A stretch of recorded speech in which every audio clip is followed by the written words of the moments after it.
Hello, everyone, and welcome back to another episode of Tales of Agmar. My name is Sinjin, and I'm the creator and host of Tales of Agmar. And I'm Eden, the co host. So, if you're new here, don't worry, we've got a massive backlog that anyone can just go and check out. For a recap on a few things, throughout episodes, we always do our best to chat a little bit about what we're talking about, just to give you guys some background inside of the world of Agmar, or the world of Tales of Agmar, the universe of it, actually.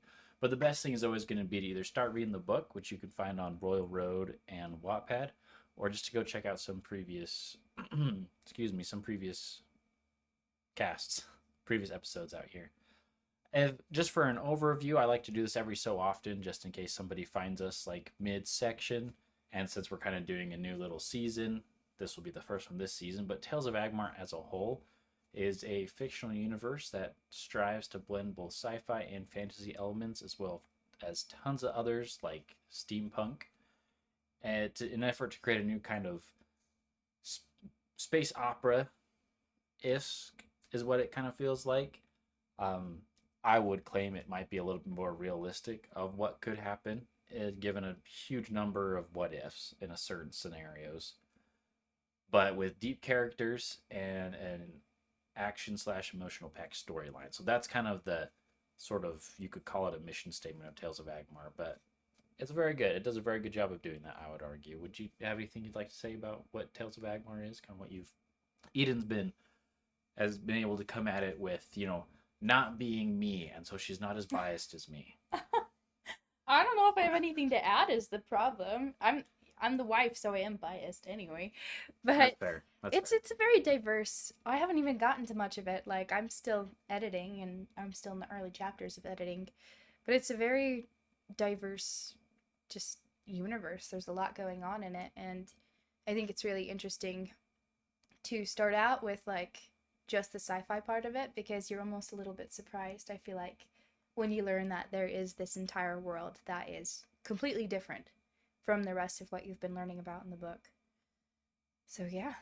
Yeah, and that reveal is coming very, very soon. It is in chapter 16. So with that time of recording, then the Thursday from the Monday that this drops, we will be doing chapter 13 on Royal Road and Wattpad. So definitely go check us out there. If you guys are enjoying some of the conversations you're seeing, or you just want to get into a conversation about Tales of Agmar, come find us on Discord. We're more than happy to chat with you guys about the world. And we've got a number of people that have expressed different, for lack of a better term, like deals and or business opportunities. Thanks for letting me know. Obviously, we've kind of already got a track going already, but if you do so happen to be anyone within the publishing community, we would also love to chat with you there. Maybe you've got pointers on what can help us prepare the manuscript for finding a literary agent and eventually a publisher, or maybe you just know a publisher that's got openings for unagented requests. We're also down for that, as long as we've got a big list of do's and don'ts and controls that we'd like to have just over the Tales of Agmar as like a whole IP, but we can always work out those finer details. Anyways, if you're really enjoying the project so far, definitely please come check out the Ko-fi. We're working on getting more artwork on there just to kind of make it more vibrant, but that is really just our donation arm. That's the big way how the cast gets funded. The ads are out there too, just in an effort to try to decrease the cost that it is for us to manufacture, well, not manufacture, but to produce this cast. But every little bit helps. So thank you guys so much for, first of all, listening, and for those of you that have commented, followed, and or visited the Ko-fi and even dropped something, thank you again. But without further ado, let's chat about this steampunk navy. So technology-wise, right, just a little recap. Last week we talked about the Middle Kingdom, their more Age of Sail. This week we're in the Theocracy.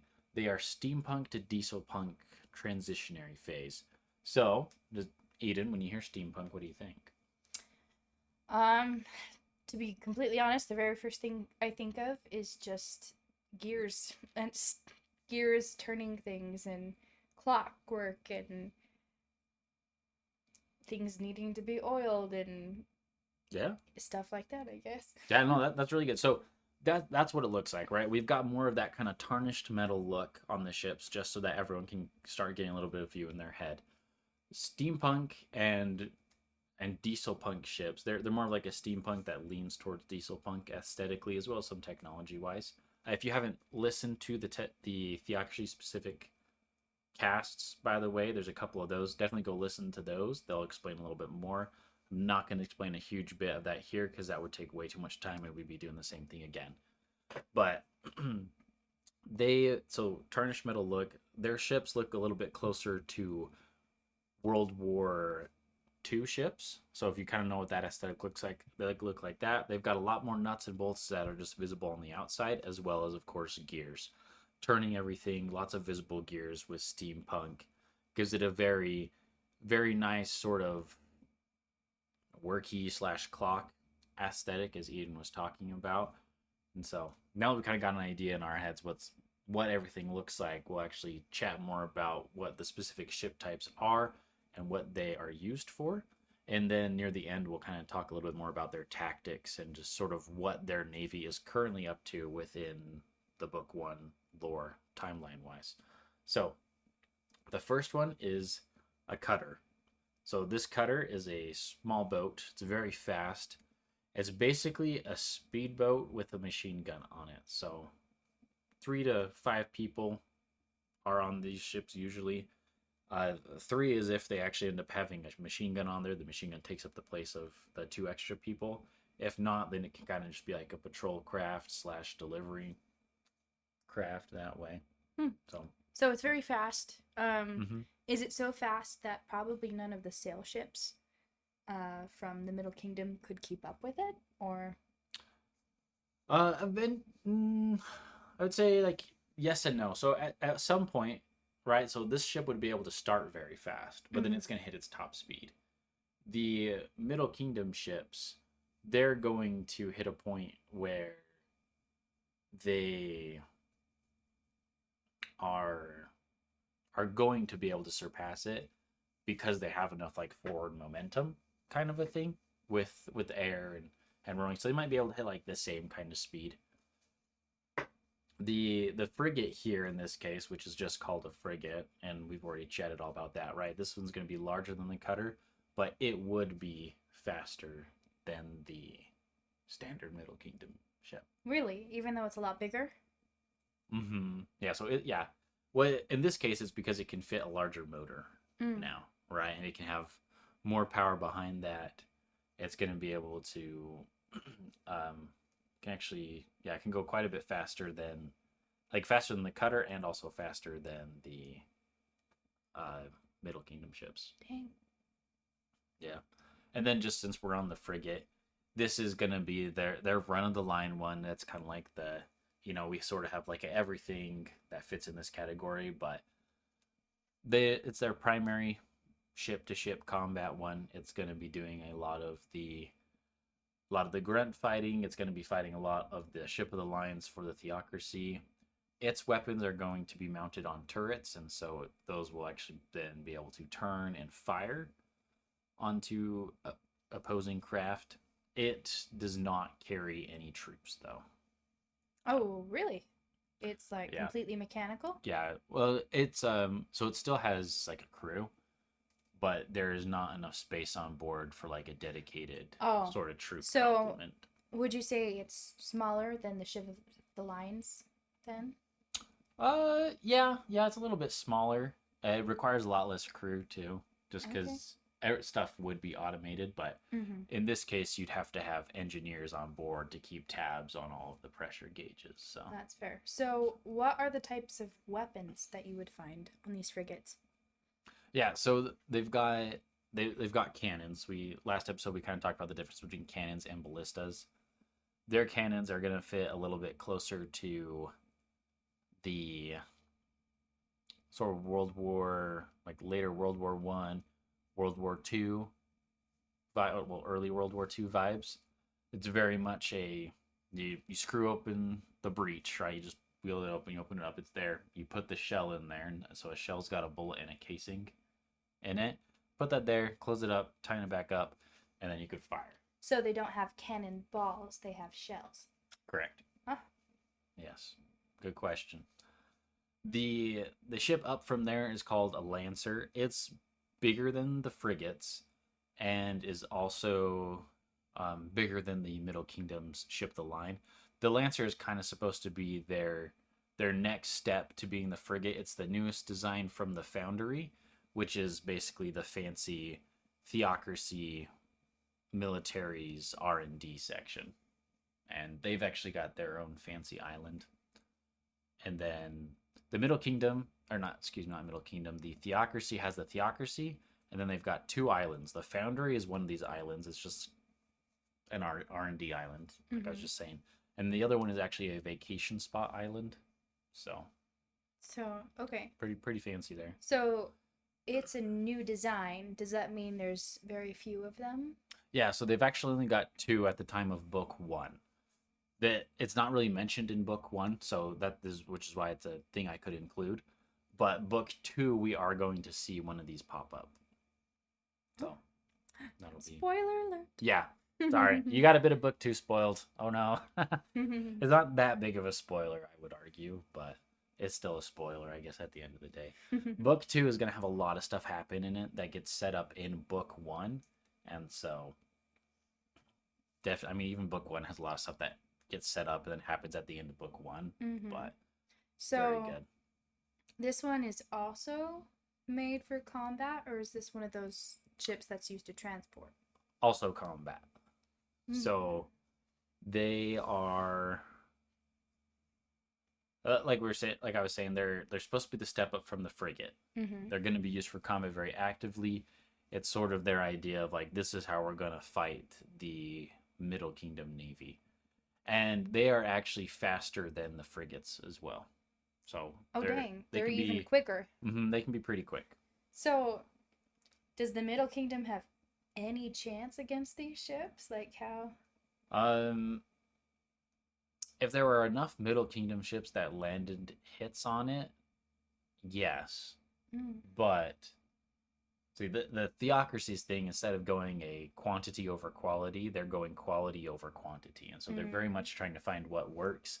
And the Lancer bleeds a lot more into their tactics, which is more of a strike and then leave tactic. Which, and people who have like seen boats, you know, not fly, excuse me, but like, you know, go across the water, when you actually like look like top over on a boat, it does not look that fast. And so just keep that in mind. But this is very much going to like be able to hit you and run away from you as fast as like a boat can run away from you. So I guess it kind of depends on what view you're looking at too, because like sometimes you look at like a ship in like movies and they're going like very fast, and then other times they're like super slow.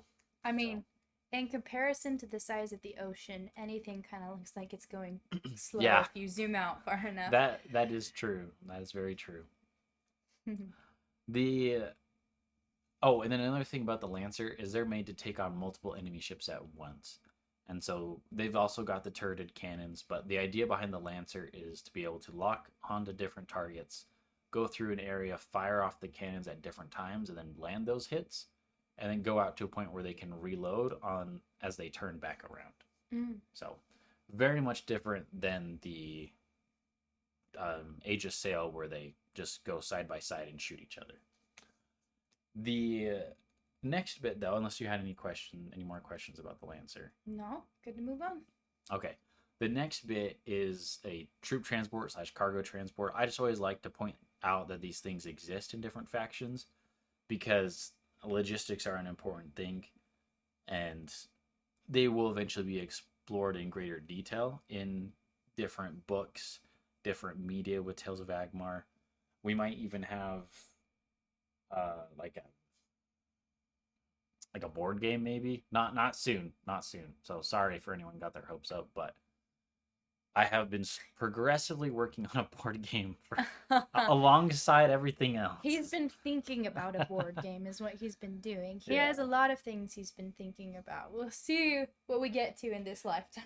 Yeah, we'll definitely see. But anyways, right, as the name implies, these things just transport troops and cargo. They civilian use as well, right? There's like civilian versions. Super lightly armed. They might have like some machine guns that are mounted. They might have like a single cannon. They might just have nothing. It sort of depends on the different builds that they are. It fits in between the frigate and lancer though, so they can be a little bit bigger than the frigate, but they're always going to be smaller than the lancer. And then it's really just kind of a sitting target if it's left by itself. So they're never left by themselves. Hmm. Anyways. So, just a quick question. Yeah. With steampunk, often you see a lot of robotic characters, like non-living creatures of any kind. Like clockworks? Clockworks, yeah. Yeah. So, I was wondering, are there any clockworks that are used to man these ships? The Theocracy is kind of interesting because I have not given them clockworks. The Dinter Lords, on the other hand, have like a series, have like a clockwork unit. It's a very interesting unit, however, where it's not able to identify like friend or foe. It just kind of shoots what's in its way, which sounds is interesting. dangerous. Like it's weird because it's able to identify targets and like what it can hit. It doesn't hit other certain kinds of metal objects. But like for instance, if you were to like do a beach defense as the Dinterland, you would spin up a bunch of these things and send them forward, and they basically just keep fighting as long as they've got power. And then they just kind of wait for them all to run out of power and they go collect them. So it definitely makes it very easy to defend the Dinterlands. Cool. So there is a clockwork-like character, but the Theocracy does not utilize or have any at this moment. Yeah. Okay. Yeah, the Theocracy has definitely been doing their best to keep moving their technology forward at a very rapid rate compared to everyone else, and that may or may not be through some illicit / illegal / other ways, but yeah, we'll explore more of that as we keep getting into it. I don't want to give too many spoilers before everything gets revealed. You don't have to go too into it. It's fine. Yeah, thanks. So to talk about the tactics though of this group, we mentioned a little bit the Lancer, very much hit and run with their navy. So their navy is not huge. The Theocracy navy is very easily under like 200 ships. Oh wow! Yeah, so not as big as a fraction of the Middle Kingdom. The Middle Kingdom's had a very long time. They also have a lot of very old ships that are still like kept up and running, repaired to a certain degree. So that's why, even though their technology might be more advanced, and some might even say better than the Middle Kingdoms, they still haven't taken over because of number mostly. Yep. Everything with the Theocracy is a numbers game. They don't have enough people, really. So, which is in part why they're always trying to recruit the colonies, because the colonies would be a huge boost to people. Sounds like they need to do the thing that China did, and well, actually the opposite. What they're doing in Korea and Japan right now, and they're trying to like pay people to have kids. Yeah, I mean that would benefit them a lot. They're actually the most inclusive group, kind of. It's very interesting. So the Middle Kingdom, normally in the military and in the navy, you're just seeing a lot of humans. The only time you see other like races is going to be in the gear blades. And then like some shops have like some people that have like showed up, mostly Terravan are kind of everywhere. But the Theocracy, they've got lots of people. So the Theocracy has lots of different kinds of people. So they've got humans, they've got the Forgeborn, they've got Aurelians, and they've got the Terravan. And they all come in there in different ways. Some of them actually have started to serve in the military, and that they're kind of seen in different ways, different places. But everyone very much, unless you're Middle Kingdom born, feels drawn to the Theocracy as sort of like the next step for Agmar as a whole. Interesting. So it is very interesting. So it may one day come to full scale war between the Theocracy and Agmar. That is not me saying so. That is my theory. Good theory. It's a good theory. But and then another thing too, because they have the Forgeborn very much like their details, so it takes them longer to build everything as well. Another reason why they don't have the numbers. So sometimes they like thankfully they've got a pretty standardized pattern for guns, and guns they've been able to talk down the Forgeborn from like trying to make each gun super unique, and so like that gets stamped out. And there's like parts of the ships that they can kind of stamp out, but it's still very much for like especially with the ships because they're like a bigger thing. Everyone Forgeborn wise wants to sort of make it like a big thing. They want to make it like their thing. They'll kind of keep the Each design one the same, but has to be unique, their own special yeah, work. That does make sense. yeah, I mean, if I was making something as big as a ship, I'd put all sorts of fun details into yeah, it. yeah. Right, and like that's their faction as a whole. So for anyone that hasn't listened to Theocracy and Dinterland episodes, go over and listen to those. The Theocracy and the Dinterland Lords. They talk a lot about the Forgeborn, especially the Dinterland Lords, because their entire culture is the Forgeborn culture, and that helps you kind of understand a little bit more about how the Forgeborn work. And there's some interesting comments there too that I've replied to that are very good comments. So, and that's oh excuse me. So the tactics wise, thanks to the fact that they kind of do like this hit and run thing, right? And they do have specialized ships, and so the Middle Kingdom can't be like, oh, we know that this is a weak point, because the second that a Forgeborn finds out that there's a weak point in something, they're like, oh, I'm going to improve that. Like they're just boom, done. It's improved. We've now like we're going to improve a lot of stuff. But they are really good at taking out smaller patrols. So Middle Kingdom patrols usually go anywhere from like 5 to 15 ships for it to be like a patrol size. They're very, very easily able to, the Theocracy is, to take out something of that size. They just can clear it out of the water pretty quickly. And so, in part, the reason why the Queen is building so many ships is just so that she can increase how many ships are on a patrol in a hope of starting to sink Theocracy vessels. There's been only like a few frigates that have been sunk by the Middle Kingdom in the past few years. So they may put out the ships pretty slowly, but it takes a lot to take them down. Yeah. Yeah, especially since you're shooting ballistas at armor pieces. And it's like you're going to be able to puncture them, but then the ship's just sinking. And the onboard engineers know a thing or two about, cutting it off, letting the rest of it go back into the water, and then trying to seal up that patch. And so if you fired enough ballistas at one time and tore up in a big enough hole, then it would sink fast enough to take out people. And that's, again, only happened in a few bits. So for anyone kind of wondering what this would then normally look like an actual battle between these two factions, you would have the Middle Kingdom would be trying to make like a line or some sort of formation. If you've actually, Young Washington does a very good job of kind of exploring what Napoleonic tactics look like, or if you've played Napoleon Total War like I have, also a good place to get those tactics. But they'd form something kind of similar to that, but as a boat, which is a lot harder to do. You can't really form like the square as that, but getting in those lines, it's very much like that. It very much takes a minute. Lots of order with that while under fire, which is that's day in the life of a windhold.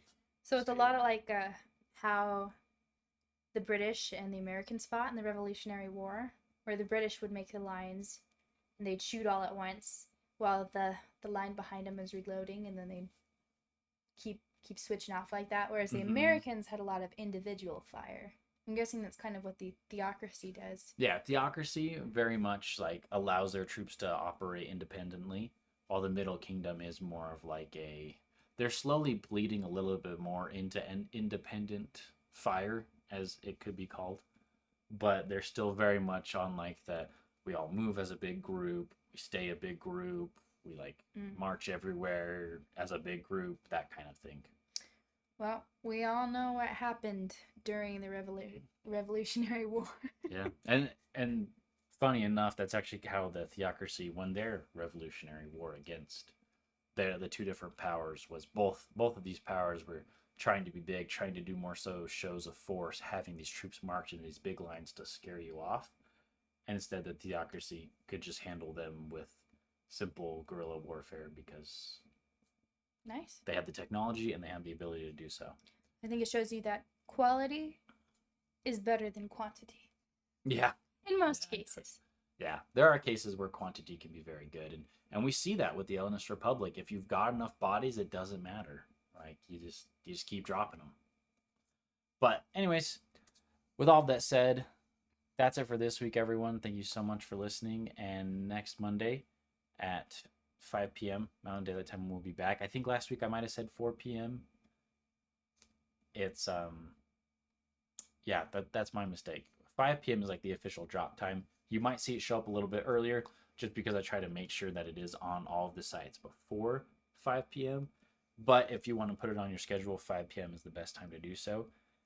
And as you could probably see by that last little bit, we'll do a little bit more of tiny scenarios of what it would look like if this faction fought this faction in a naval battle through the next episode. There's actually just one more in this little series.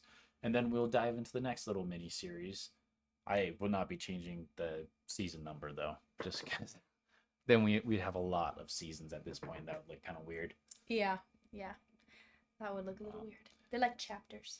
Yeah, they're very much like chapters. So, super exciting. If you haven't already, I just encourage you go check out the book. That is one of the best ways to learn about Tales of Agmar, aside from listening to the whole backlog, and is going to be the primary way that it's showed up to a lot of people. And yeah, we're making good progress here at Tales of Agmar HQ. Just doing the editing process, we're like, what would that number be? A percentage above 10% through book one. So learning a lot of things, getting a lot of experience with editing, and so I think the editing of book two, when it comes around to it, will be a little bit faster. But we're also just really focusing on making sure that this is super good so that we can land those first few deals that will get us in the door with everybody. But between now and then, when we see you guys again and talk about the Dinterland Merchant Navy, this has been Sinjin and Eden with Tales of Agmar, and wherever you are, be a good one.